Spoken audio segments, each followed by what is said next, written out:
Remember that mysterious wow signal astronomers have been wondering about for the past 40 years?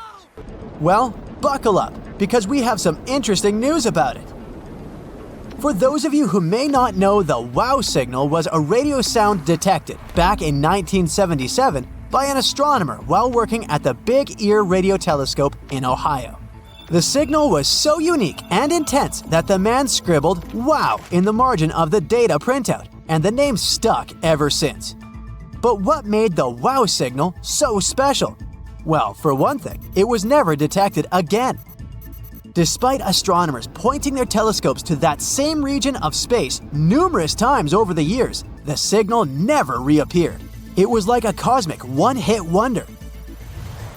Now, for decades, scientists have been trying to decipher the mystery behind the wow signal. Was it a message from an intelligent civilization living outside our planet? Or was it just some random cosmic noise? Years ago, one study claimed that the wow signal was caused by a comet named 266P Christensen. It was passing through that same region of space back in 1977. And its hydrogen could have emitted a radio signal that just happened to be in the same frequency as the wow signal. This information was soon dismissed by specialists, who claimed comets don't emit such radio waves. Another theory concerning the wow signal was that it might have come from a sun-like star. This was based on the idea that the signal was indeed caused by a natural phenomenon, not by little green creatures wandering in space. This star is found in the constellation of Sagittarius at a distance of 1,800 light-years. Now, this distance might sound like a long way, but in terms of the vastness of space, it's practically next door. It was promising because it had some interesting features too. It was very similar to our Sun in terms of temperature, luminosity, and size. Sadly, after studying this Sun twin star a bit more, scientists couldn't pinpoint the wow signal to it with complete certainty. There may be other stars in the same area that could have emitted the signal. We just don't know for sure. So, what does this mean for the search for life outside our planet through the wow signal? Well, it means that we're back to square one for the most part. We still don't know what caused the wow signal, and we don't know if it was caused by an intelligent civilization or a natural phenomenon. One of the ways that astronomers are searching for intelligent life in the universe is by looking for technosignatures. These are signs of technology that we can detect from here on Earth, which could indicate advanced activity in space. They couldn't be explained by natural phenomena. Some examples of technosignatures include laser emissions, radio signals, or signs of megastructures. Today's outer space playlist doesn't end with the wow signal. Get ready to shake those hips and groove to the beat, because we're about to discover black holes and the funky sounds they make. Now you may be wondering, do black holes make sounds? Well, it looks like they do, and it's like a cosmic symphony. First off, let's talk about what a black hole is. It's a spot in space where gravity is so strong that nothing, not even light, can escape its pull. Think of it as a cosmic vacuum cleaner that sucks up everything in its path. Even though black holes don't emit any light, they can still give off some serious vibes. Scientists have been studying these vibes, or sounds, for years, using special instruments to pick up on their cosmic tunes. So, what does a black hole sound like? Well, imagine a bass guitar mixed with the sound of a giant burp. Weird, I know. This sound from black holes comes from the gas and dust swirling around them. As the material gets sucked in, it heats up and emits X-rays, which can be detected by our instruments. These X-rays are like the notes in a song, and they can tell us a lot about what's going in and around the black hole. But here's the craziest part. Scientists have found that different black holes have their unique tunes. It's like they have their own cosmic DJ spinning tracks for the universe to groove to. After studying colliding black holes, scientists have figured out that some are super chill and mellow, while others are wild and crazy with beats that'll make your head spin.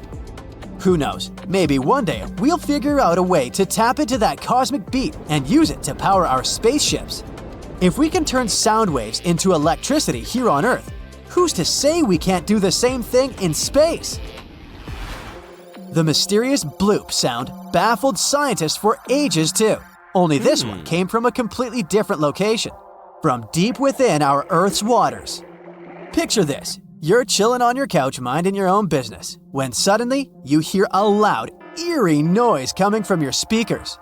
Well, that's sort of what happened to a group of scientists back in 1997 when they stumbled upon the infamous bloop sound. Now, I know what you're thinking. Bloop? That's not very scary. But let me tell you, this sound was no joke. It was a deep, low-frequency noise that lasted for about a minute. And it was picked up by underwater microphones nearly 3,000 miles apart. Naturally, the scientists were like, what on earth is making this noise? Fast forward a few years and the internet is overwhelmed with theories about what could have caused the bloop. Some people thought it was a giant sea monster, while others speculated it was some sort of weird civilization spaceship lurking in the depths of the ocean. And of course, some believed it was just a glitch in the recording equipment. Despite all the speculation, the mystery of the bloop remained unsolved for years. But back in 2005, scientists finally revealed the true culprit behind the spooky sound. Turns out, it was just an iceberg. When icebergs break off from glaciers and float around the ocean, they can make some pretty weird noises. And the bloop was nothing more than the sound of an iceberg cracking and shifting around. Just because we know the cause of the bloop doesn't mean it's any less fascinating. In fact, it's pretty amazing that a sound like that could travel thousands of miles and still be audible.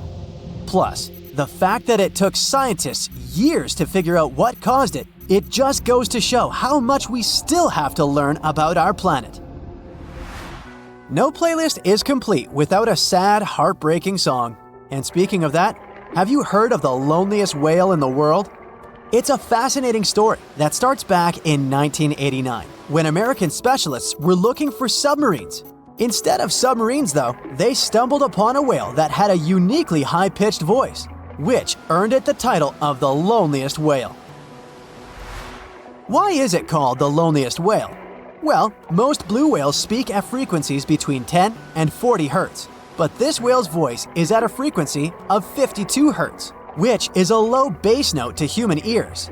Since it has a different voice than other blue whales, some scientists believe that it was unable to communicate with other whales. It's also believed that this whale may be a hybrid whale, with one parent from a different whale species. This could cause a different body shape and a different call, which could explain its unique voice. Recent research suggests that the loneliest whale may not be so lonely after all. Many peculiar whale calls have been detected, and some studies suggest that groups of whales living in particular regions have distinct dialects of whale songs that often differ in frequency. To add to the intrigue, later recordings have found that the loneliest whale is now changing its tune. The whale's call has been getting deeper for several years. Maybe it's not so lonely after all and has some whale friends to hang out with. In the past 30 years, scientists have made an incredible discovery of a new creature living deep beneath the surface of the ocean. And the name of the creature is the harp sponge. Now, if you're wondering why it took so long to come across this animal, then I might have the answer. These creatures typically hang out at a depth of roughly 11,100 feet beneath the ocean's waves. The sponge species was first discovered off the coast of California thanks to a robot that was sturdy enough to explore those crazy depths the ocean has to offer. This is no doubt an area of the planet where even the most benign-looking creatures can be potentially dangerous. But even scientists were surprised to find that this creature was more than just a sponge. Now, this might seem obvious, but the harp sponge got its name because its basic structure, referred to as a vein, is the same shape as a harp. Each vein is made up of a horizontal branch supporting several parallel vertical branches. But don't let the harp sponge's fanciful and amusing appearance or its non-intimidating name fool you. Yeah, the harp sponge is very much a deep-sea hunter. It has a unique ability to capture and envelop small animals using its rhizoids, short, thin fibers. With their help, the harp sponge clings on to the soft muddy bottom and catches tiny creatures that get swept into its branches by deep-sea currents. Uh-oh. Other sponge creatures often feed by pulling bacteria and bits of organic matter from the seawater and filtering them through their bodies. But not our harp sponge. Instead, it snatches its future meal with minuscule barbed hooks that cover each of the harp sponge's branches. Now, harp sponges prefer tiny crustaceans like crabs, crayfish, shrimps, and prawns. Once the harp sponge has one of them in its clutches, it envelops the animal in a thin membrane before slowly beginning to digest it. So, pal, what's eating you? Oh, harpo? Too bad. Researchers believe that harp sponges use this method of feeding because there aren't enough nutrients that deep down. This makes traditional filter feeding less effective. Research has shown that the creature is still in the process of evolving. Early harp sponges, researchers found, only had 2 veins, but later, scientists discovered other harp sponges that had 6 veins. The harp sponge might have evolved this elaborate candle holder-like structure to increase its surface area. In general, harp sponges typically grow up to a length of 1 foot, but researchers have seen a creature that was 2 feet in length. The harp sponge is not only very unusual, but also beautiful to look at. See those tiny white balls on top of the branches? Now, why don't we look at some other creatures that live below the photic zone of Earth's oceans? The photic zone means the area beneath the ocean's surface that still receives some sunlight. Thanks to this, there are loads of different creatures and organisms living there. Any animal living beyond this layer qualifies as a deep-sea creature. The Tomopterus worm is a segmented worm you can find in the twilight zone of the ocean. This is the area that lies between 650 and 3,300 feet beneath the surface. These creatures are often no more than 1 inch long, but the largest of them can grow up to 1 foot. While swimming around and feeding, these worms do what researchers describe as an amazing smooth dance. That's because the creatures can swim extremely quickly and maneuver at tight angles with ease. Now, I know most people hear the word worm and think of the common earthworm, so it's quite interesting to know there's a deep-sea worm out there that never leaves the water during its entire life. Similarly, most of us try to avoid jellyfish that either rest on the sand or sit on top of the ocean waves. This isn't the case with a chrysota jelly. That's a deep-sea creature too. This beautiful jellyfish is mostly ruby red, bright orange, or electric purple. That's what helped researchers realize they had found a new species of jellyfish. The creature grows to a maximum size of 1 inch across. It has tentacles that stretch out in every direction. Now, if you come close to this jellyfish, it'll pull all these tentacles in toward its body before rapidly swimming away to avoid danger. Yes, you are dangerous. The chrysota jelly is extremely rare. You won't see it very often. You might need to borrow that deep-sea diving robot I mentioned earlier. While worms and jellyfish might seem quite harmless, this isn't the case with the Pacific viperfish. Ooh. This creature is equipped with a noticeably big mouth, like me, and the needle-like teeth inside are key to its hunting strategy. Pacific viperfish live at around 5,000 feet below the ocean surface, but they're among those numerous marine animals that migrate each night from the ocean depths toward shallower waters to dine. What's on the menu for dinner tonight? Lots of small fish and shrimp. The creature can grow up to 12 inches in length. Its 2 front fangs, which stick up from the fish's bottom jaw past its own eyes, are especially dramatic. When the fish unhinges its jaw, its mouth can open wide enough to engulf smaller animals, and the teeth form a cage to prevent an escape. Now, have you ever seen an underwater creature that looks like a strawberry? Trust me, it does exist. Just look at these dots on the strawberry squid. The creature has a big eye and a smaller one. You might think this unconventional pairing would be awkward and uncomfortable, but it's actually the opposite. The big left eye looks upward. It spots shadows cast by other animals in the dimly lit waters above. The eye's tubular shape helps it collect as much light as possible. On the other side of the squid's head, you can see its right eye. It's small and looks downward. This eye searches for flashes of bioluminescence produced by animals lurking in the darker waters below. Now, bioluminescence means the production and emission of light by living organisms. By the way, the squid has a nickname. And no, it's not squiggy, although that's a great one. It's known as the cockeyed squid. This is simply due to the remarkable difference in size between its two eyes. I think I like squiggy better, and so it goes. Since light doesn't reach the deep sea, the strawberry squid's body actually looks black. This helps the creature hide from enemies, such as sharks and dolphins. In general, the strawberry squid grows to a length of 5 inches. It typically lives around 3,000 feet below the surface, but floats to shallower waters at night. Now, the feather star is a marine creature without a backbone, but with feather-like arms that radiate from the center of its body. These creatures first appeared around 200 million years ago. Related to sea stars, they look like a flower, but if you approach them, they'll quickly swim away. But not all feather stars can swim. Many species can only crawl along the bottom of the seafloor. Like some of the other deep-sea creatures we've looked at, the feather star can adapt to its surroundings. It has a creepy ability to shed its arms, the same way some lizards can shed their tails.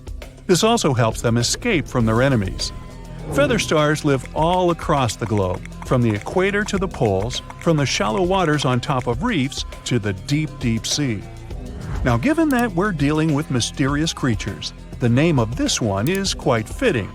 The swift vampire squid should be the official symbol of life in the deep sea. The animal has a dark red body, huge blue eyes, and a cloak-like web that stretches between its 8 arms. This, along with its name, may suggest that the creature is some form of a terrifying hunter. In reality, though, the vampire squid is a soft-bodied, timid creature, about the size, shape, and color of a football. It grows to roughly 12 inches in length and lives 3,000 feet below the waves. There's almost no oxygen there, but also relatively few predators. Whew, I think I'll need to decompress from this one. There's a lake in the heart of Asia that holds 1/5 of all the world's liquid freshwater. It's more than all the 5 Great Lakes have together. Even if all the rivers on our planet suddenly changed their direction and set on a mission to drain this lake, it would take them a whole year to finish the job. I'm talking about the deepest lake in the world, Lake Baikal. If you decide to go all the way down to its deepest point, prepare for a journey of almost 5,400 feet. The descent takes several hours, but the rift floor of the lake is way deeper, between 5 to 7 miles beneath the surface. It means it could be even further down than the Challenger Deep, which is the deepest known place on Earth. The amount of water it has would be enough for everyone on Earth to have something to drink for up to 50 years. This mighty giant of a lake replenishes its water completely every 383 years. Baikal has a great delivery crew of over 300 rivers and streams, bringing their waters right in. And only one river flows out of Baikal, the Angara, which is headed straight for the Arctic Ocean. Baikal isn't only the deepest, but also the oldest existing freshwater lake in the world. It formed at least 25 million years ago. It all began when the Earth's crust decided to play Tetris and created the lake and the surrounding mountains. At some point, Baikal must have been just a humble riverbed, but then tremors and fractures shook the Earth, and the distance between the shores got bigger. Water levels rose thanks to the melting glaciers. Then, several lakes formed and later merged into one. Baikal is one of around 20 lakes in the world that are older than 1 million years. And since it wasn't disturbed by glacial periods, it's a perfect research ground for scientists. Its deep-drilled core sediments can tell a lot about the climate of our planet in different periods. Since Baikal is in a rift basin with 2,000 seismic tremors per year, the lake is deepening and still growing in size. Its shores drift apart at around the same rate as South America and Africa are moving away from each other, so it has all the potential to become an ocean. Another thing Baikal has in common with the oceans is that it has water rich in oxygen, even at its lowest depths. This is one of the reasons why the fauna of the lake is so incredibly rich. It's home to over 2,500 various animals and 1,000 plant varieties. Around half of them are unique and only exist in this area, like the endemic algae, the Baikal omul fish, and the Baikal oilfish. There are also some bears, elk, and lynx living on its shores. They must appreciate the fact that the temperatures around the lake are always higher than the rest of Siberia, thanks to its huge water mass. Most Baikal dwellers prefer to stick to the bottom of the lake, but there's one brave guy you'll meet if you decide to visit. Meet the Baikal seal, also known as Nerpa. It's the only true freshwater seal in the world. Nerpa's eyes are so cute it nearly landed the part of Puss in Boots in Shrek. Nerpa in Boots sounds good to me. These huge eyes are there to help them follow their favorite pelagic fish underwater. There are other seal kinds that can handle freshwater or use it to breed, but these cuties spend their entire lives in it. But wait, how did seals, which are supposed to be oceanic creatures, end up in a lake miles and miles away from the sea? About 400,000 years ago, during the Pleistocene era, these adventurous creatures traveled up the river and drainage systems that connected Lake Baikal to the Arctic Ocean. The ringed seal that still lives in the Arctic is believed to be the Baikal seal's closest ancestor. Today, Baikal seals are confined to their freshwater home because of the changes in waterways. And they seem to be pretty happy with their home as they can choose from a huge variety of food to eat. The seals mostly hang out in the north and central areas of the lake, but move south in the winter. The lake gets covered with ice, which they use as a chill-out zone, just like their oceanic cousins use rocks or the beach. Since at least 1969, Lake Baikal has had some mysterious ice rings pop up randomly here and there. At some point, they got so big that the astronauts even spotted them from space. The rings usually appear in late April, but can be there in January or May. Scientists couldn't crack the code on how these rings form for a while. They had all sorts of theories, and the most popular involved methane gas bubbles from the lake's depths. But then, scientists noticed that some of the rings were in shallower waters, where gas emissions don't happen. So, an international team of scientists decided to solve the mystery. They traveled to Lake Baikal, drilled holes in the ice, and dropped sensors into the water. In 2016, when they started the research, they heard that 2 vans had gotten stuck in the mysterious ice rings. Once they had analyzed the data from the sensors, it turned out that the secret behind the rings was warm eddies flowing clockwise under its ice cover. The currents were less intense in the center of the eddies, so the ice above them was thicker at the edges. The waters of the lake are so clear that you can see some extremely deep parts up to over 130 feet down. This is thanks to the surrounding mountains that send off melting ice right in. Plankton that live in the lake also helps clean the floating debris. When this crystal clear water freezes, it forms an unusually thick and see-through layer of ice. The wind likes to play sculptor on Baikal and creates one-of-a-kind pieces of art here. It picks up water, which, of course, freezes into the most unusual designs. Frozen bubbles and icicles you've never seen before. The location and geography of the lakes and the cycles of melting and refreezing create the perfect conditions for this ice workshop. And you can even see rocks that seem to be floating. The bottom of the rock freezes to the surface of the ice. Then, the strong winds wear away the surroundings, leaving a perfect pedestal for the rock. If you think the floating rocks look eerie, how about Baikal's version of the Loch Ness Monster? The local Buryat people have a legend about the water dragon master that lives in the lake. A dragon is believed to be the most powerful creature living on Earth in Asian mythology. They believe there are 4 dragons living in the 4 seas, each responsible for one of the cardinal directions. Baikal is the North Sea in this story. The image of this dragon is supposedly etched in ancient petroglyphs on the cliffs of Baikal. There's also a hefty stone slab that looks like a monument dated back to somewhere between the 3rd and the 9th century BCE, depicting a mysterious water monster. Imagine the stories this stone could tell, echoing the whispers of a bygone era and leaving us to unravel the enigma of the Baikal cliffs. The legend says that a local warrior was chasing the dragon. He finally reached the largest Baikal island of Alkan. He was ready to face and defeat the dragon, but the beast turned into a beautiful girl, and they got married. That's one unusual twist to a classic defeat the dragon and take the girl story.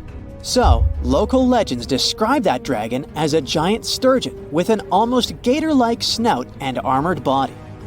In reality, the mythical monster must be one of the many huge fish living in the lake. They can afford to grow to several feet in length thanks to the high levels of oxygen in the water. Beluga sturgeon can weigh several thousands of pounds, lives up to 50 or 60 years, and never stops growing. Not much happens in dark, murky ocean depths. It's mostly pretty quiet, with some smaller fish carefully passing by and probably hoping nothing big would grab them on their way. There's also a bigger fellow looking for plankton coming through every now and then. Suddenly, a giant beast comes out of nowhere. First, it's just a dark dot in the distance, until it gets closer. Oh, it's a great white shark. You can recognize its firm, dark gray body, white belly, and slanted head. These creatures have special cells in their skin called melanocytes that can make their color change to lighter or darker.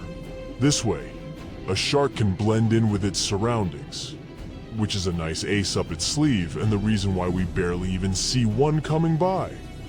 These predators can grow up to be more than 20 feet and weigh up to 5,000 pounds. Our fierce fella is just passing by looking for some lost fish that might wander around, if it gets lucky, directly into its mouth. But instead, a giant jagged tentacle comes out of nowhere. The great white barely escaped it, and quickly swam a little further to see what was happening. A giant squid comes out of the depths. Its eyes, as large as dinner plates, are looking straight at the shark, while its soft body is getting closer. A challenging prey, but hey, why not try? Most of the time, these creatures eat shrimp, fish, and other squid, but sometimes they like to really treat themselves, so they go after small whales. A shark will do too. I know you'd expect these creatures to be way smaller, or that's at least how I comfort myself when I swim a little further from the shore where my feet can't touch the bottom anymore. But they can weigh 600 pounds and be 40 feet long. The great white shark is the biggest predatory shark on our planet. Check out its long and sharp teeth. It definitely has the biggest smile down there in the ocean. Great whites have around 300 teeth, but they don't use most of them for biting. Instead, they have a special system where new teeth grow all the time because they need to replace the ones that get worn out or lost. And they have a really powerful bite, over 20 times stronger than ours. Considering all that, you might think a great white shark has nothing to be afraid of in the ocean. But looking at its gigantic enemy, we can't be so sure of that anymore. Octopuses only have 8 arms. Squids too, but they also have 2 additional tentacles. They're similar to their arms, but suckers on the arms go along most of their length, while tentacles have suckers only at the ends. This squid has probably hundreds or even thousands of suckers. There are squids without these suction cups, but in that case, they have rotating hooks, or a combination where these two work together. Hooks catch prey, and suckers stick on it so it doesn't get away. Squids have teeth too, plus they have this special part called a radula. It's like a tongue, but with teeth on it. The teeth are tightly packed together and are difficult to remove. When food is passed to the radula, the teeth chew it into small pieces. This is important because squids have sensitive body parts near their throat, so they need pieces of their food to be very small. Their bite may not be as strong as the great white sharks, but it's still quite powerful. For instance, way stronger than a lion's. They also have glands that produce venom and use their beaks and radula to inject the venom into their prey or a creature that's coming after them. Wow, these squids are really equipped better than expected. And they're also way longer than the great white, which gives the squid more room to attack it with its long tentacles from a distance and seize it. Giant squids usually live at depths of 2,950 feet, while great whites prefer to stay at depths of about 650 feet. But we'll try to keep the competition fair. Let's say these two meet in a territory where water pressure won't hurt or bother any of these animals. The great white is circling around the squid. It moves a bit faster than the squid. Its swimming speed can reach 25 miles per hour when the animal is submerged, and it also has short bursts of speed when it can move at 35 miles per hour. Giant squids move at around 25 miles per hour. Just for comparison, an average human swims at 2 miles per hour. But with its length, the giant squid has more room to attack the great white shark with its long tentacles from a distance. They can stretch for 33 feet to snatch the prey. And look, it's really trying. But it ain't that easy. Not only is the great white big and fast, but it also has special sensors called the ampullae of Lorenzini. It's a good tool to detect prey and generally stay safe in the ocean. But the squid is definitely no joke. It has activated its special defense mechanism and released thick black ink. The great white is confused. The ink is like a smoke screen, which gives the squid enough time to get away. The shark can't see its opponent anymore. The squid is getting closer, and the poor great white has no idea from which direction. It's time for the final move. Even if the great white manages to catch the squid can detach parts of its body as a last resort to protect itself. It can lose up to 10 body parts, unlike sharks. These predators can't lose any essential body parts because they won't survive. And look, the squid finally latches onto the shark. Its suction cups and the sharp beak that can pierce its prey make it nearly impossible for the shark to escape. They both disappear into a cloud of ink, the great white shark in one of the rare fights it can lose, and the giant squid ready for new conquests across the ocean. Aren't giant squids perfect for scary stories? In legends, there are often battles between humans and sea monsters. In the past, Norwegian sailors shared stories about sea creatures they encountered during their ocean travels. Over time, these stories grew to include creatures that were like giant islands with arms. And let's not forget about the Kraken. It's a legendary sea monster from Scandinavian stories that looked like an island, which was how it would trick sailors. The spooky stories say the beast was using its long tentacles to grab ships and drag them to their doom.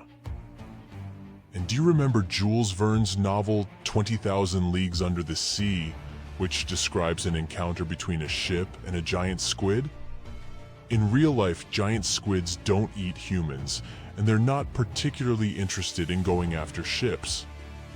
However, not all the stories about these creatures attacking ships are made up. There are some reports.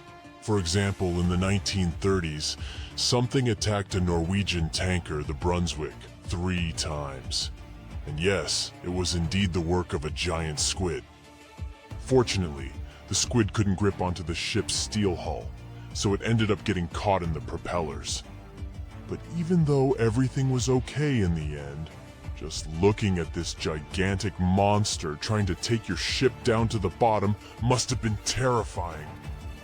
We can laugh at stories about the Kraken until we're out there on our own. In 2003, a giant squid came closer to a French yacht that was participating in a sailing race. It couldn't cause any harm, so it eventually gave up. So, for now, the idea of a giant squid taking down a ship or boat remains a fictional story, although they're certainly capable of trying. Okay, giant squids are big, But there's another creature from their family of cephalopods that can be even larger. It's called the colossal squid, and one that was found weighed 992 pounds, hundreds of pounds more than the giant squid, 606 pounds. And they can stretch their tentacles for up to 45 feet. If you could dive right into the mysterious darkness of the ocean depths, who knows what you'd come upon? Legends that are hundreds of years old mention some giant sea monsters hiding deep down below the ocean waves, like the Kraken, the Loch Ness Monster, the Hydra, Leviathan, and so many more.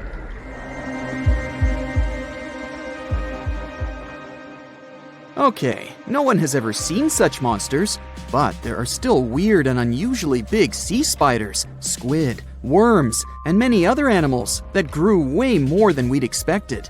Take a look at the colossal squid from sub-Antarctic waters. It's around 14 times longer than the arrow squid that lives near New Zealand. And deep down in the Pacific Ocean, there's a sea sponge as big as a minivan. Oceans contain about 96.5% of all water on our planet. Up to 80% of all life on Earth we've discovered is under the oceanic waves. We haven't explored, mapped, or even seen more than 80% of the ocean. In fact, we've mapped Mars better than we have the ocean bottom. The pressure down there is insane, and it would make you feel like you're holding up almost 50 jumbo jets. And temperatures at such depths are extremely low. Conditions deep below the oceanic surface are harsh, so creatures that live there need to adjust. That's why many of them grew very, very big to survive. Creatures that live in cold, dark depths are so big because of a phenomenon called deep sea gigantism. The deeper you go below the oceanic surface, the less sunlight there is. That's why the temperatures drastically fall. The result of this is increased cell size and longer life of creatures. Also, these creatures don't have as much oxygen as the marine animals that live in shallower parts, and their food sources are minimal. Much of the food they get comes from shallower waters, and only a little bit trickles down to the deeper parts. And when there's not enough food, being large is an advantage. Larger creatures can move farther and faster to find something to eat. Their metabolism works slower. They don't digest the food that fast, so they can store food and conserve energy for hard times when they can't find anything to eat. They don't need to regulate their body temperature either, which also helps them save some energy, which they can then transfer to other body processes. They mature more slowly and later than those living in shallow waters. The majority of fish species that dwell in deep waters live 30 years or even more. Orange ruffy fish, on the other hand, live up to 150 years. This fella grows 24 feet in length and weighs up to 1.5 tons. But it grows to be so big for centuries. They start looking for partners when they're 150 years old, and they can also live this long because there are not so many predators at such depths. Also, there are no humans or other things that can disturb them or endanger their existence. At such depths, the environment is pretty stable, so many animals there are like living fossils because they probably haven't changed in millions of years. The first 650 feet of the ocean's depth are considered to be the open ocean. The majority of the marine life we've discovered lives there, since that's the area the sun can still reach. And then, as you continue going deeper, you reach the twilight zone. It seems like nothing lives there. But at about 820 feet, you see a small oasis of ancient life blooming. For example, there are sea lilies, animals that have been living at such depths unchanged for millions of years. Coelacanths, another living fossil, have been living in the ocean for more than 360 million years. Hagfish haven't changed in a very long time either, for over 300 million years. This creature lives at depths of 5,500 feet. They evolved before the rest of the vertebrates, which is why this is the only living animal without jaws or a spine, even though it still has a skull. Deep-sea creatures can't survive in shallow waters. they've evolved to live in depths under bigger hydrostatic pressure. Humans and other organisms that have internal spaces filled with gas would end up crushed if we could go to such depths. That's why deep-sea divers always need to wear special dive suits designed for surroundings with higher pressure, even though they're not going that deep to the areas where these giants live.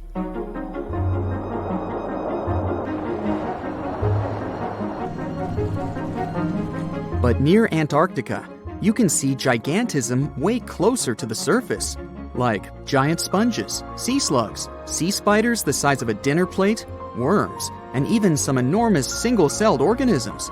They all tend to chill in shallower waters.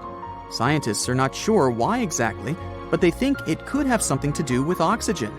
Giant species use just a little oxygen, and the waters around Antarctica are pretty rich in it, which means there's hardly any limit to these animals growing bigger and bigger. Back to deep-sea creatures. As mentioned, they had to adjust to strong pressure, so they almost don't have any air gaps in their body at all. They're mostly water-based, and since water is incompressible, which means it's not something you can compress, it helps them stay unaffected at such high pressure.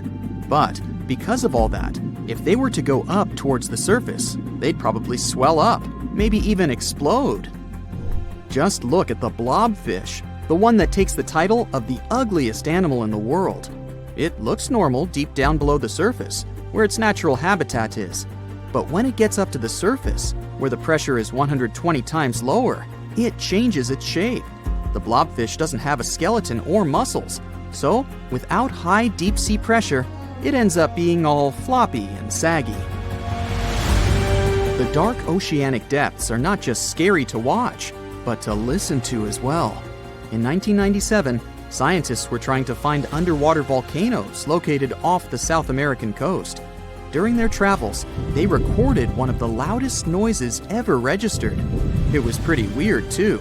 It was so loud, even sensors from more than 3,000 miles away managed to pick it up. They later called it the bloop. It took them 15 years to conclude the sound came from an ice quake. That's when seismic activity breaks frozen ground. Water at the bottom of the ocean is not always extremely cold. There are hydrothermal vents on the seafloor, and the water that comes out of them can be up to 750 degrees Fahrenheit. Powerful pressure, yep, the same one that would crush you, is something that doesn't allow the water to boil. There are hundreds of animal species that live near deep-sea hydrothermal vents. Some of them, such as tube worms, are not like anything we have seen before. These worms absorb chemicals from vent fluids. That's how they feed bacteria that live in them. And in return, those bacteria give them the carbon the tube worms need to survive. 2/3 of all of the coral species scientists discovered live in dark, deep, and extremely cold parts of the ocean. Some even live in parts that are 3 miles deep. They can survive at low temperatures, such as 28 degrees Fahrenheit. Some of these cold water corals are more than 8,000 years old. They form amazing structures that can rise up to 115 feet tall. The deep is not just a mysterious world of unusual creatures. The landscape under the oceanic surface is magnificent too. The canyons hiding there make even the Grand Canyon seem small. For instance, check out the one located in the Bering Sea, the Jemchug Canyon. Its vertical relief is more than 8,500 feet deep. That's huge. The largest ocean waves are not the ones you can see from the shoreline. They occur under the surface, and they're called internal waves. They take place between two water masses that have different densities. They travel at speeds of thousands of miles per hour and can be 650 feet tall. Now, the Mariana Trench is the deepest and probably the most enigmatic place on Earth, whatever that means. Bizarre creatures such as deep-sea anglerfish, frilled and goblin sharks, barrel-eyed fish, hatchet fish, live in a crescent-shaped trench in the Western Pacific. Just 3 people have ever descended down the Challenger Deep in the southern end of the Mariana Trench. There, at a depth of almost 11,000 feet, vents are bubbling up carbon dioxide and liquid sulfur. Mud volcanoes erupt under the pressure 1,000 times greater than at the surface. And so, it's no place I want to go. So bye! Get back in there. Alright, since you clicked, yeah, you're about to visit places no less mysterious and creepy than the Mariana Trench. Your first stop is Mexico, the Yucatan Peninsula to be precise. See those bottomless sinkholes filled with crystal clear water? It's fresh water that overlies salt water seeping from the sea. The sinkholes are called cenotes. The Mayans believe these natural wells were the gateways to the underworld. Thousands of cenotes, created by collapsed limestone bedrock, form one of the world's longest underwater cave systems. You can easily get lost in this tangled, mysterious network. Now it's time to visit the Caribbean. There, you'll get to a depth of almost 8,000 feet to see the Van Dam vent field. The hydrothermal vents fire out streams of muddy, scalding water with a temperature reaching 400 degrees Fahrenheit. That's almost enough to bake a pizza. These mounds are made of talc, a substance you can find in baby powder. The Van Dam vent field is an oasis for odd species. One of those is kind of a creepy shrimp without eyes. Instead, they're equipped with patches of light-sensitive cells on their backs.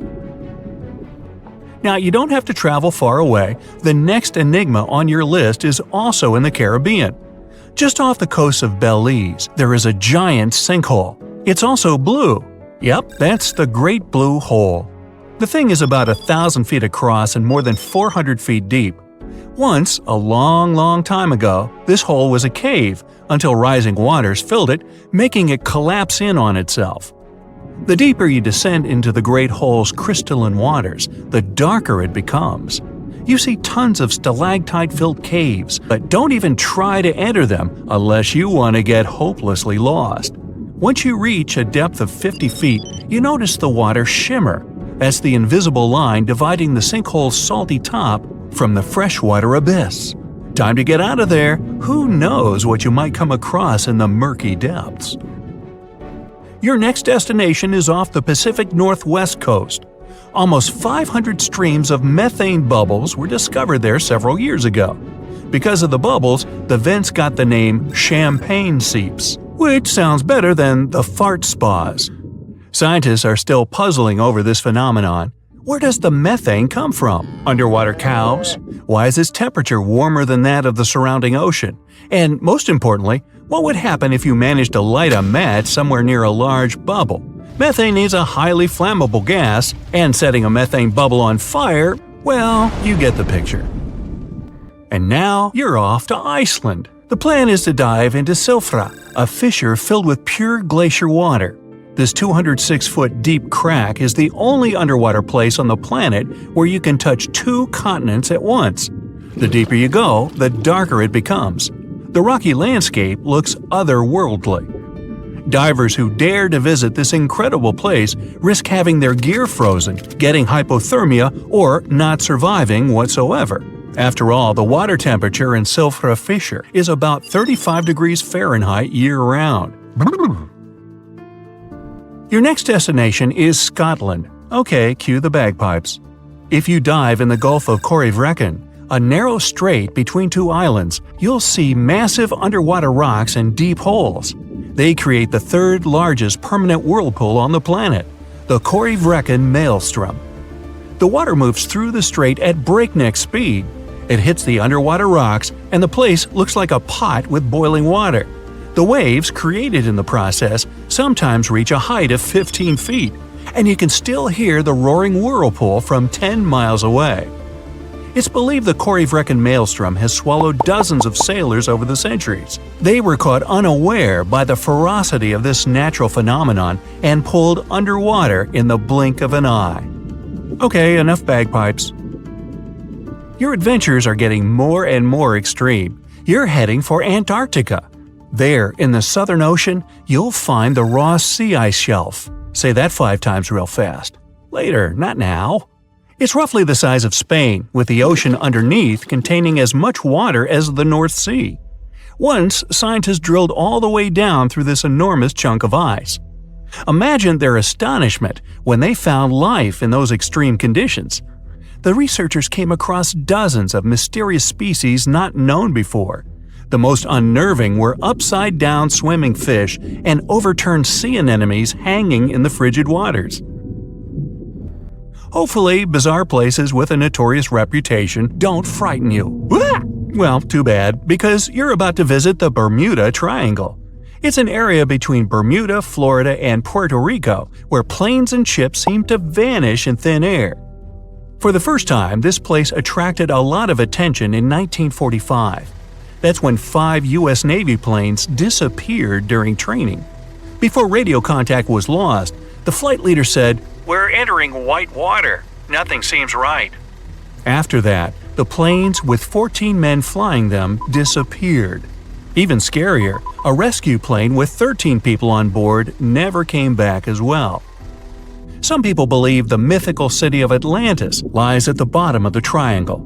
They claim its inhabitants use extraterrestrial technologies to sink ships and crash airplanes. Others blame rare and unexplored natural phenomena, for example, magnetic anomalies, or massive pockets of flammable methane gas. There we go again.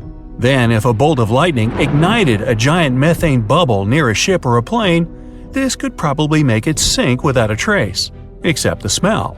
But methane is found everywhere all over the world, and it never behaves this way. Some experts aren't sure there's a mystery to explain whatsoever. Lots of busy routes pass through this area. No wonder more ships and planes sink there than anywhere else. Now, prepare some warm clothes. You're heading for the north again. Your destination is Cape Desolation in Greenland. Nice place. In 2012, Canadian researchers were sampling the water in that area, and their equipment came back to the surface with pieces of coral attached to it. That's how a cold water coral reef was stumbled across. These unique pinkish corals can easily go without sunlight and live in strong currents 3,000 feet below the surface. Another unique spot you can't miss lies between Greenland and Siberia. The Baikal Ridge is the deepest and most remote portion of the global mid-ocean ridge system. In some places, it reaches the depth of more than 3 miles. It's only natural the darkest corners of this underwater world remain unexplored. Fascinating chemical reactions happening at the bottom of the ridge produce hot fluids rich in minerals. They spew, like freshmen at a rush party, from seafloor vents. And since these vents are isolated from the rest of the ocean, they're hot spots for bizarre creatures found nowhere else in the world. Your next stop is just off the coast of Cuba. Circular columns, paved floors, symmetrical stone structures. That's what the Cuban underwater city looks like. What happened there? Why was a large city abandoned at a depth of more than 2,000 feet? Lots of people believe those are the ruins of a long-forgotten civilization. But scientists have their doubts. They claim the lost city is nothing but a natural phenomenon that appeared about 5 million years ago. The disc and donut structures often appear around the areas of the seafloor where natural gases break free.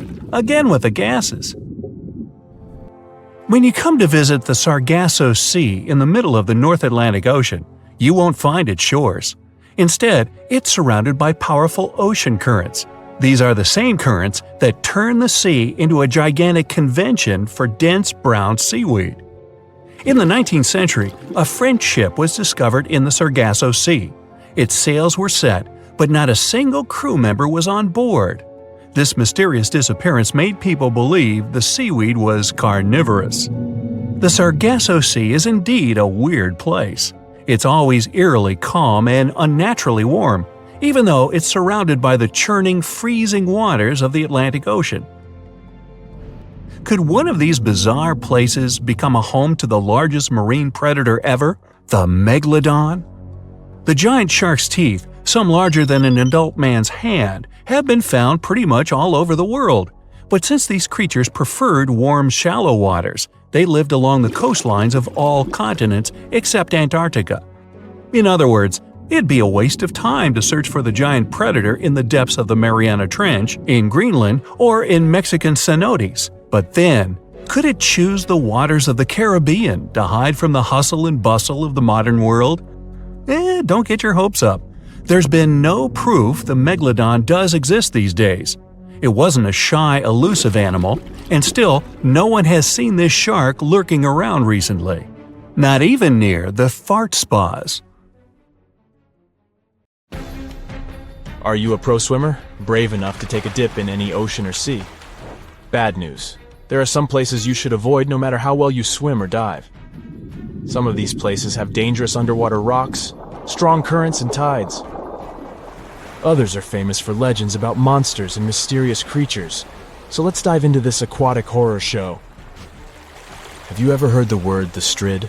It's a variation of the word the stride that is used in Yorkshire. And it refers to a narrow section of the river wharf that's so small you could jump over it. But don't be fooled by its size, it's one of the most dangerous spots around. Even taking a step into the water can have dire consequences. The river wharf has a forceful current, and since the strid is so narrow, it's even stronger in that area. The intense water flow has eroded the limestone around the strid, which created hollow spaces much deeper than the rest of the riverbed. Here's the secret. The current has also weakened the banks of the strid from below. So, the ground you're standing on, admiring the rapid flow, is probably just a fragile ledge hanging over treacherous waters. There's no record of anyone who found themselves in the water of the strid and found their way out of it. And the worst part? You wouldn't even guess that this innocent-looking stream could be such a danger. So, my advice to you, my friend, is to stick to a safer body of water for your aquatic adventures.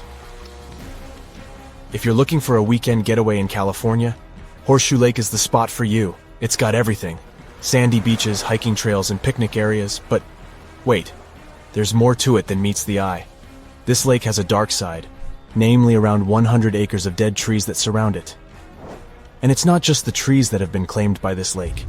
The earthquakes that hit in 1989 and 1990 unleashed carbon dioxide from under the hot magma. The gas seeped out into the air, damaging all the life around the lake. Even now, Horseshoe Lake is just as dangerous as it was 30 years ago. What makes it so scary is that the levels of this toxic gas change randomly. Warning signs that are posted everywhere certainly could give a horror film touch to a fun hike in the woods. In Kauai, Hawaii, there's a group of stunning waterfalls that used to be a popular destination for tourists. Kipu Falls, as they're called, were once the go-to spot for swimming and diving.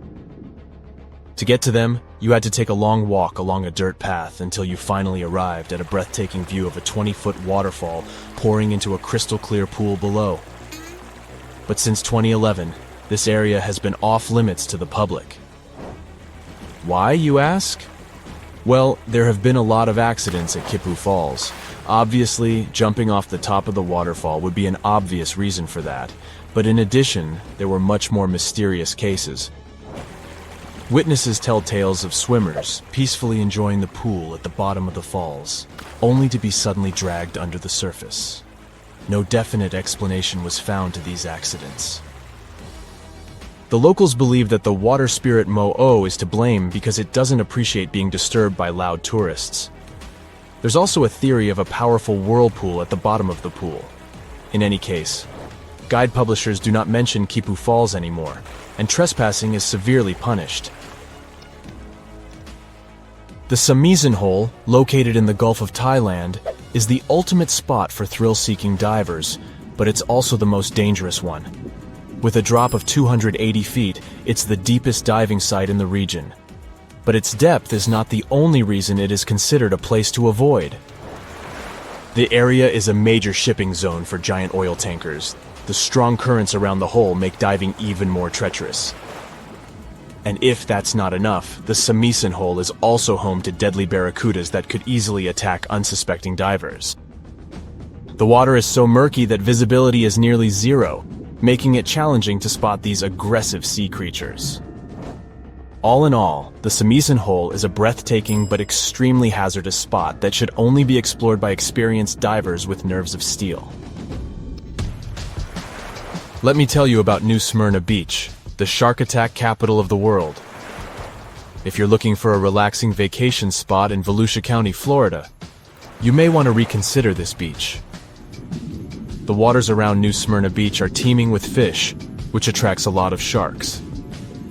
In fact, there have been so many shark attacks reported in this area that it's earned the title of the shark attack capital of the world. Even scientists have warned that if you go for a swim there, you're bound to get up close and personal with at least one of these creatures. We are talking about a distance of 10 feet, and in many cases you wouldn't even notice it.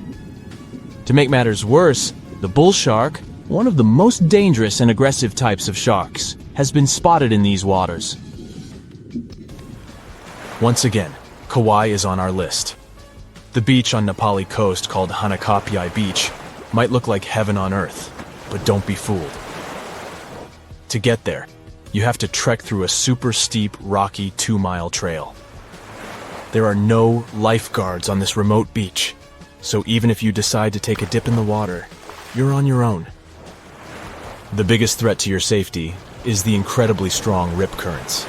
They are almost always present because there are no reefs to shield the shore. And if someone gets caught in one, there's no safe place to swim to for miles. The nearest safe beach is 6 miles away. Trust me, this beach doesn't have the best track record in terms of safety, so it's highly advised that you stay out of the water if you end up at this beach. Let me tell you about a place that looks like it's straight out of a horror movie. We're talking about Berkeley Pit, which is an artificial lake situated in Butte, Montana. The first thing you'll notice about this place is that it has an eerie blood-red color that can only be described as unsettling. You might be tempted to take a dip, but that would be a grave mistake. Don't even touch it. The water is extremely dangerous due to the heavy metals present in it, such as cadmium, arsenic, zinc, lead, and copper. They come from the rocks that surround the lake and make the water super acidic. In fact, this place used to be an open-pit copper mine, hence its color. So if you want my advice, avoid this place like the plague.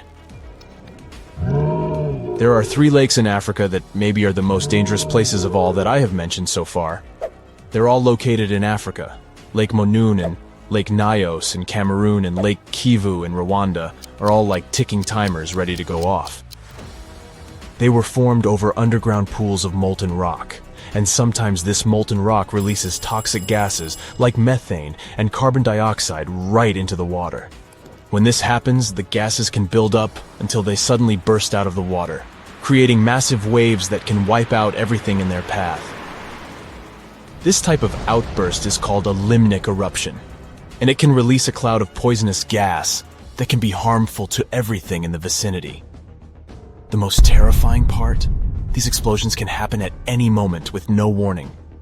So if you ever find yourself near one of these lakes, you'd better be on high alert, because you never know when the next accident might happen. Maybe you know other places you wouldn't recommend for a fun swim? Share your anti-recommendations in the comments below. There are plenty of fish in the sea. Some of them look totally like Nemo or Dory. Then there's the butterfly fish and fancy guppy, which is indeed really fancy. And then there's... what on earth is that? I would definitely not pay for a diving experience to see this guy. The anglerfish has the unofficial title of the ugliest animal in the world, but I wouldn't dare to break that news to it. There are more than 200 species of anglerfish currently swimming somewhere in the gloomy depths of the Atlantic and Antarctic Oceans, up to a mile below the surface. Some of them prefer different living conditions, the shallow tropical environments. Different kinds of anglerfish vary in shape and size, from the famous black sea devil to frogfish, monkfish, footballfish, goosefish, batfish, and sea toad. The larger ones can be half as long as a full-sized bed, but most are less than a foot long. Since the choice of meals where these guys live isn't that huge, they had to come up with a unique hunting strategy. They don't waste their priceless life energy on following prospective prey. Instead, they use a piece of dorsal spine that sticks above their mouths like a fishing pole, hence the name of the fish. There's a sac of bioluminescent bacteria that glows brightly in the dark at the end of that rod. The light lures prey. and all the anglerfish has to do is wait, and then enjoy its lunch delivered right to its mouth. Their bodies are pliable and huge, so they can easily swallow prey twice their size. Deep-sea anglerfish eat whatever they can find. Species that live in more shallow water aren't picky either, and can eat anything from shrimp to snails and small fish. Only female anglerfish have the cool fishing rod feature though. So what about their males? Finding a soulmate deep under the sea isn't that easy. I mean, literally, there's no light down there. Plus, there are frigid temperatures and low oxygen levels. Anglerfish can't afford to go on many dates in those conditions, so they mate for life. And before you go aw about it, I have to tell you, they do it in quite a special way. Male anglerfish are much smaller than their ladies. The contrast is so striking that when researchers first got interested in their love life, they thought those males were actually the offspring, or larvae, hanging out next to their moms. Certain anglerfish male species have receptors that alert them that there's a female nearby. After they mate, the male bites into his woman and stays attached to her head, belly, near her tail, and other areas he can access. While they morph together forever, the female fish gets the male's cells, DNA, and reproductive organs, but loses her immune response cells. The male gets free permanent housing and nutrition. Given the current real estate prices, it sounds like a dream. But that accommodation is shared by up to 8 males, and they can't move out if they ever feel like it. You're unlikely to meet this deep-sea fish in real life, but if you meet an anglerfish in your favorite video game, remember that you can easily outswim it and make it kinder to you with tranquilizing arrows. Once you befriend it, the anglerfish can be your scout and help you discover new areas with its bioluminescent pods. Back in the real world, down in the twilight zone of the ocean, about 650 to 3,300 feet down, the anglerfish isn't the only creature you're lucky you'll probably never meet. Many of the locals look like they come straight out of science fiction or horror movies, but that's because they had to adapt to this dark, deep world. I did my best to get you prepared for the creatures you're going to meet, starting with the common fangtooth. They spend most of their lives deep down, but at night, they move toward the surface to snack. These guys are more active than most other deep-sea dwellers. They don't wait for food to come their way, but actually follow it, and then get it with their long, hungry teeth. They don't have a built-in light bulb like the anglerfish, so they've developed a great sense of smell and use as much sunlight as they can get there in the depth to get around. Sometimes, even the shadow of a passing by prospective prey is enough for them to switch to action mode. And though they don't look too charming, they're completely harmless to humans if you ever run into one of these guys. Stoplight Loosejaw sounds like a great name for an alternative band, but it's actually another deep-sea resident with sneaky hunting habits. It has special light-producing photophores under each eye. They emit green and red light like a stoplight, hence the name of the fish. Unlike other fish, these guys hardly ever leave the twilight and midnight zones. Their lower jaw is a quarter of the total body length, and the stoplight keeps it open all the time, hoping to get some lunch. It looks like a ferocious predator, but mostly prefers zooplankton with an occasional dessert of shrimp, krill, and fish. I'm sure you didn't expect to meet a hybrid of an eel and a bird, but here it is! The slender snipe eel has a beak, much like that of a bird, with curving tips. The beak is equipped with tiny hooked teeth that the eels use to catch the antennae of delicious shrimp. And it sure is slender, stretching up to 5 feet and weighing only a few ounces. Scientists don't know all of this guy's secrets, since it's pretty tricky to study in their natural habitat. But it looks like they only produce offspring once in a lifetime, and then pass away. Glass squids like to take it easy in life, and literally go with the flow. They're filled with a solution which is lighter than water, so they don't have to make any effort to move around the deep sea, looking for food and partners. These creatures are transparent, so they blend into any landscape and They don't even cast a shadow while moving. Talk about a great survival tactic. If danger finds it anyway, it can transform into a lumpy ball, pushing its head and tentacles into its mantle cavity. It can also release ink into the mantle and go from transparent to black. The same ink can protect it against hungry whales and seabirds. Another tactic they use to scare off predators is to activate their light-emitting organs around their eyes. I'm getting hungry. Maybe I can snack on this sea cucumber. Ouch, it's moving! So I guess it doesn't belong in a salad after all. These soft-bodied fellows live in all parts of the ocean, from shallow waters to the deep underwater world. Most of them slowly move around with their tiny feet, but some crawl around by flexing their bodies. Sea cucumbers can shed their internal organs when there's a predator approaching. Those sticky organs distract the intruder, and the happy cucumber moves on and just grows the organs back. What's that glistening in the distance? Looks like someone dropped gems in the water. That's a sea sapphire, also known as the most beautiful animal you've never seen.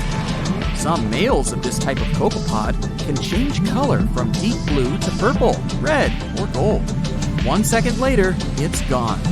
And it's back, shimmering bright. The secret to this magic is that their bodies are transparent and reflect light differently at certain angles. It looks like it's their way of communicating between each other and attracting mates. Female sea sapphires don't have the same superpower, but their eyes are bigger compared to males, probably to spot them from a distance. Males roam wild and free, and their ladies stay in the crystal palaces of strange barrel-shaped jellies called salps. The Bermuda Triangle is one of the most heavily traveled shipping routes in the world. Some skeptics believe that this fact solves the Bermuda Triangle mystery. Statistically, the busier the area, the higher the frequency of accidents and disappearances. While this makes sense, it's not the frequency of disappearances that's responsible for the mystery of the Bermuda Triangle. It's the lack of explanation or wreckage found. On his very first voyage to the New World in 1492, Christopher Columbus sailed through the Bermuda Triangle. Columbus reported that one night, when he was on the deck of the ship, he noticed a giant light appear in the distance, unlike anything he'd ever seen before. Columbus looked at his compass for direction, and it gave off erratic readings. You might have noticed that the Bermuda Triangle doesn't appear on any world map. This is because official institutions refuse to acknowledge that the area actually exists. No one exactly knows how many ships and planes have disappeared in the Bermuda Triangle. The rough estimate is 50 ships and 20 planes. Most of the time, the disappearances had no explanation and no wreckage has ever been left behind. When the TBF Avenger planes went missing, a massive search operation was conducted. Boats and planes searched the Bermuda Triangle for any signs of the aircraft. One of the boats searching was a PBM-5 Mariner airboat. The airboat took flight at 7:27 p.m. and called in a routine radio message 3 minutes later. Then, it was never heard from again. No trace was ever found of the rescue airboat or the 5 Avenger aircraft. A huge investigation was launched into the disappearance of all these vehicles, but nothing was ever discovered. The Bermuda Triangle is home to some pretty intense and unexpected weather. Storms build up quickly and unexpectedly, then disappear soon after. If you blink, you might miss it. This could explain why few distress signals are issued. Pilots and sailors never saw the weather coming. A popular theory suggests that rogue waves are responsible for the many disappearances. Rogue waves are called extreme storm waves by scientists. They occur when different weather patterns take place at the same time and cause large, unexpected waves that reach up to 100 feet tall. Witnesses say that the waves look like giant walls of water. These waves could explain why ships go down fast and without leaving any trace. Just off the coast of Japan, you'll find the Bermuda Triangle of the Pacific Ocean. They call it the Devil's Triangle.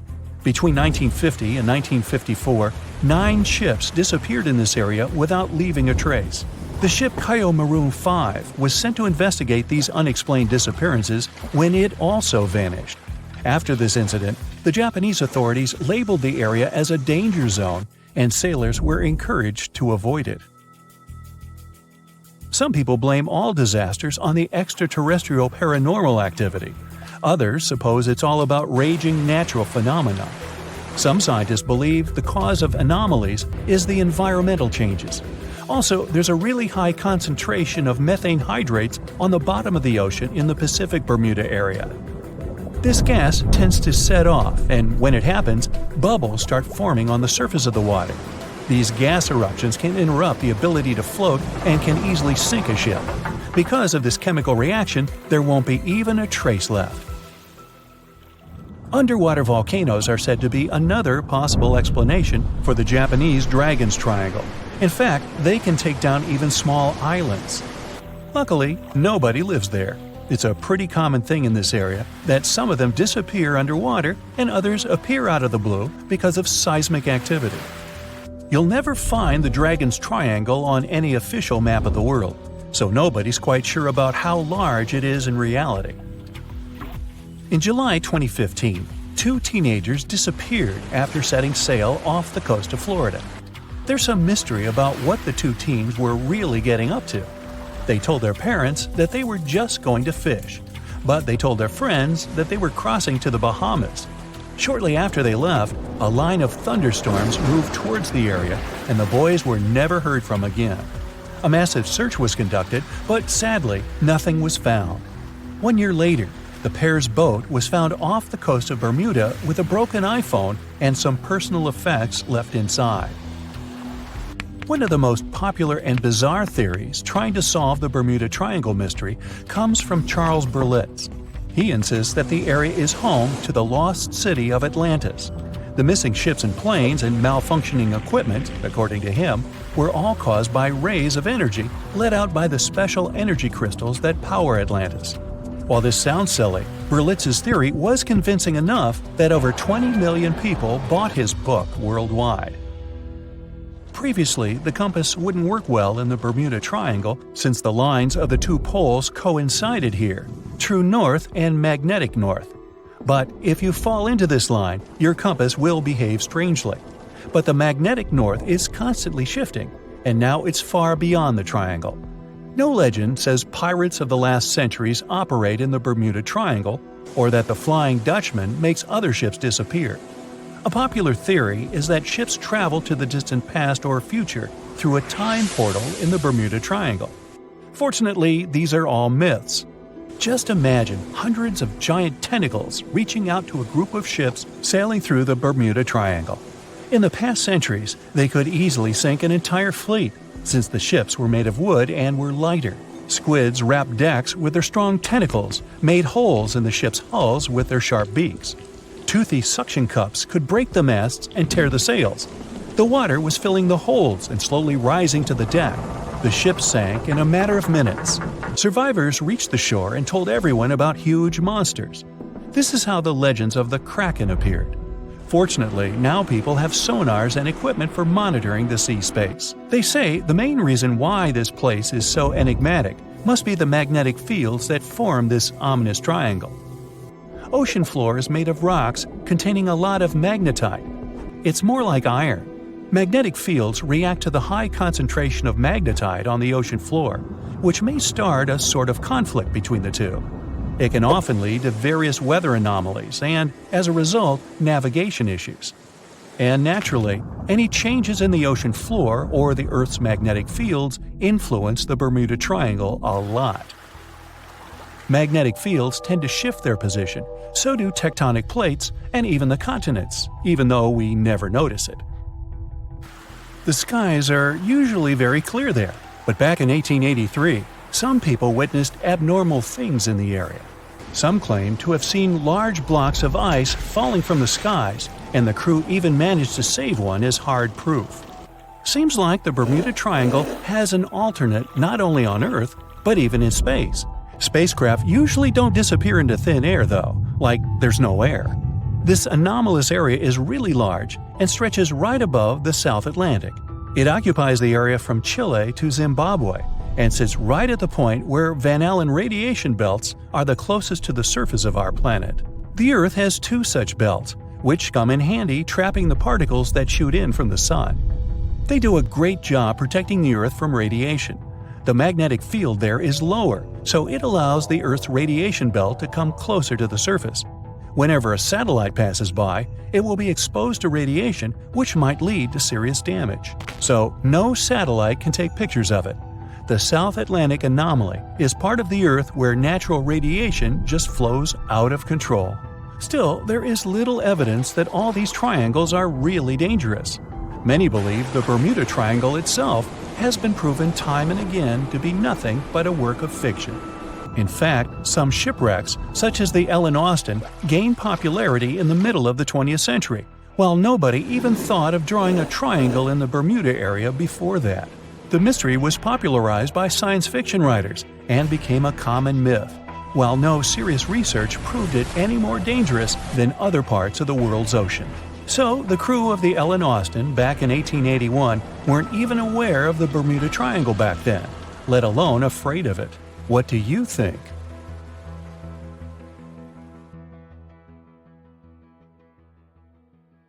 If you're a fan of Dr. Pimple Popper, you're probably freaking out right now, itching to squeeze out every little blackhead from those lip contours. But this is actually a hill formation that you can find in Garb, Sudan. Knowing that perhaps makes it all the more creepy because it looks like the crack in the middle is swallowing up everything around it. This black hole scenario brings to mind our next stop, Vostok Island. This eerie spot is a 59-acre coral atoll situated in the southwestern Pacific Ocean, about 400 miles northwest of Tahiti. If you check it out on Google Earth today, it looks like it's been totally blacked out, sparking all sorts of wild theories. People keep saying that this place is some top-secret base, or even a fictional island straight out of Lost. But what we see here is actually just a dense, dark green forest made up of Pisonia trees. Since nobody lives there and hardly anyone ever visits, the island is pretty much untouched by humans. This massive star, or mandala, is situated just outside Beatty, Nevada. It has got the internet all puzzled, with people trying to figure out if it's evidence of some kind of extraterrestrial activity. To add to the mystery, this spot is right by the Tonopah Test Range, which is also known as the famous Area 52. Despite its creepiness, it's probably just one of the thousands of crop circles that gained fame after Google Earth came along. This spiral formation right here is also located in Nevada, and it definitely looks like another chilling crop circle. But things get even stranger if you use the Street View option. As you zoom in closer and closer, you'll notice that it's made up of carefully arranged rocks. This labyrinth, so to speak, is part of an open-air museum situated in the ghost town of Rhyolite. And if that's not creepy enough, take a look around and you'll see dozens of eerie men in white cloaks. Despite their lifelike appearance, these silhouettes are actually statues from an installation created by a Belgian artist in the 80s. Even stranger than stumbling upon a large circle on the ground is finding a bunch of them. Our next location in Wyoming is filled with peculiar circle structures to the point where it's hard to count them all. During the 20th century, this U.S. state shifted from a farming economy to an industrial one, dominated by the extraction of oil, gas, and coal. So, these circles are likely remnants of a tank farm. I mean, places where oil storage tanks used to be located. If you want to avoid nightmares, I highly recommend not searching for the mausoleum of Emil Becker in Poland. If you happen to find it by using the Street View mode, prepare yourself to face an abandoned place with the most terrifying sculpture there is. Oh, the creeps. Keeping on the spooky side, let's head to an isolated corner of Kazakhstan, where you can find a pentagram etched into the Earth's surface. This formation is huge, measuring roughly 1,200 feet in diameter. Before you jump to conclusions about this formation being related to some kind of underworld deity worship, it's worth noting that the pentagram actually turns out to be the outline of a park designed in the shape of a star. The star shape is marked by roadways, which are now lined with trees, making the star shape even more distinct in aerial photos. You can spot this peculiar symbol from quite a distance. At first glance, it might even resemble an otherworldly alphabet, as if a highly intelligent civilization is trying to send us an alert message. But this mystery is already solved. We are in De Hoge Veluwe, a Dutch national park located in the province of Gelderland. And these lines are actually part of the park's logo. Search for these coordinates to find what looks like a land formation straight out of an extraterrestrial landscape, or perhaps a set from Avatar. This place, located in Inner Mongolia, China, is believed to be a granite mine. But it's a bit of a mystery why it has such a striking blue tone on Google Earth.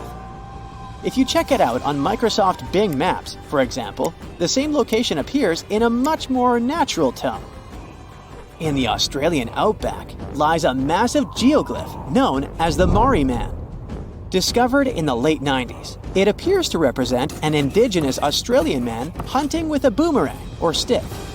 The figure stretches for more than 2 miles in length and about 1.6 miles wide. It has deep furrows carved into the ground, which adds to the complexity of its formation and origin. Despite efforts to uncover its purpose, its origin is still a mystery. This is Desert Breath, located in the Sahara. Like many things you have seen in this video, this formation also sparked speculation about it being created by extraterrestrial beings. But a quick Google search clears up that mystery. It turns out this is an art installation created by a group of 3 Greek artists back in 1997. They went all out, moving around a whopping 280,000 square feet of sand and even creating a large pool in the middle of it. Egypt still holds many mysteries, and you can explore them yourself with Google Earth. That's how some people stumbled upon this striking triangular-shaped plateau and immediately jumped to the conclusion that they discovered a hidden pyramid. However, experts quickly dashed their hopes. They believe there's no plausible explanation for a pyramid to exist in this area, located 8 miles west of the Nile Valley edge in Upper Egypt. This discovery is likely nothing more than a hill that has suffered the effects of erosion, combined with a heavy dose of wishful thinking. In some cases, nature itself is responsible for creating frightening sculptures, like the Badlands Guardian in Alberta, Canada. If you look at it from above, you'll notice not 1, but 2 human heads emerging from the landscape. These gigantic beings were sculpted by rainwater erosion on layers of clay-rich soil. Ironically, additional human-made structures give the impression that this one is wearing wired headphones. It seems that deserts are a prime spot for discovering strange images on Google Earth. So our next stop is China. In the Gobi Desert, you'll come across zigzagging white lines that look kind of random. The first challenge for armchair experts was figuring out what these structures were made of, as it's hard to tell if they're painted on or dug into the landscape. There's still a lot of speculation about it on the internet. But the most plausible explanation is that this structure is used for calibrating satellites. This way, satellite cameras can focus on these large grids to orient themselves in space. Check out this intact plane that seems to have sunk beneath the ocean off the coast of Crooked Island, Bahamas. Some viral videos claim it's a crashed plane belonging to the infamous Pablo Escobar. The truth is that something lying on the bottom of the ocean can't be that visible, so it's more likely that it's a plane that was actually flying when Google captured these images. However, there is a strong belief that Pablo Escobar did have a plane that crashed nearby, but it was in another part of the Bahamas known as Norman's Cay. You can still spot it in shallow turquoise waters. Just search for Norman's Cay sunken plane, and there it is. If you're convinced that extraterrestrials are already among us, then go ahead and type in these coordinates on Google Earth. Explore the area using Street View, and wow, what is it? Of course, we're not talking about visitors from other planets, but this shadow of a gigantic creature still gives me the creeps. Turns out, it's just a person lugging around one of those 360-degree Street View cameras tucked away in a trekker backpack. So hey, if you take a good look around Google Earth, you might stumble upon more of these elongated necked beings walking around the globe.